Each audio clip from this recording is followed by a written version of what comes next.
Apakah ketika Tuhan melihat semua orang Kristen, Tuhan tuh melihat dengan mata yang sama? Tidak. Ada orang Kristen yang masih bebal, masih jatuh dalam dosa pemberhalaan, masih kanak-kanak. Tapi ada orang Kristen yang dewasa, yang takut akan Tuhan, yang berusaha terus mengejar kerajaan Tuhan. Kita sama-sama orang Kristen, tapi ada yang dewasa, ada yang tidak. Dan bagaimana kita semakin berharga di mata Tuhan, semakin bernilai di mata Tuhan ketika kita terus bergantung kepada Tuhan. Latar belakang keluarga yang bobrok, broken home, terjadi perceraian, atau orang tua kita adalah seorang pelacur, penipu, tidak menentukan kita terhormat atau tidak. Ya, buktinya apa? Yesus Kristus. Nenek moyang Yesus Kristus itu ada yang pelacur, tapi kemudian dia bertobat. Nenek moyang Yesus Kristus itu orang biasa, orang miskin, gak punya uang.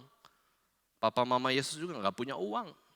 Tapi apakah Yesus menjadi nilai martabatnya berkurang, turun? Tidak. Yesus tetap berharga, dia bahkan tidak berdosa.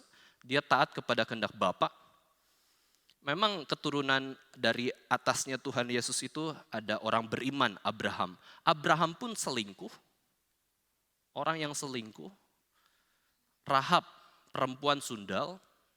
Daud, pembunuh, penculik atau perampok istri orang, itu Daud. Ya, keberhargaan kita itu tidak ditentukan dari latar belakang kita, orang tua kita. Memang itu ada pengaruhnya. Ya iyalah, lihat orang tua saling bertengkar terus-menerus, tidak setia, saling memukul, kita pun akan terpengaruh. Tapi itu tidak menentukan kehormatan atau nilai dari manusia. Nilai manusia ditentukan dari identitas kita di dalam Yesus Kristus, yaitu identitas rohani.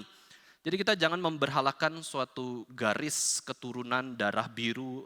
Kita juga tidak memberhalakan nama, kita cari nama dalam kehidupan kita. Kita nggak perlu gila hormat. Jauh lebih berharga identitas kita sebagai orang Kristen. Maka kita sangat bersyukur, meskipun orang itu tidak pintar, tapi dia hatinya takut akan Tuhan. Dia terus mencari Tuhan. Itu berharga di mata Tuhan.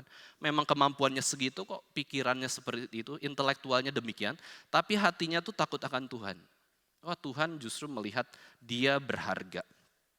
Maka dari itu yang menentukan terhormatnya hidup kita sebenarnya bukan penghargaan manusia, melainkan penghargaan Tuhan saja.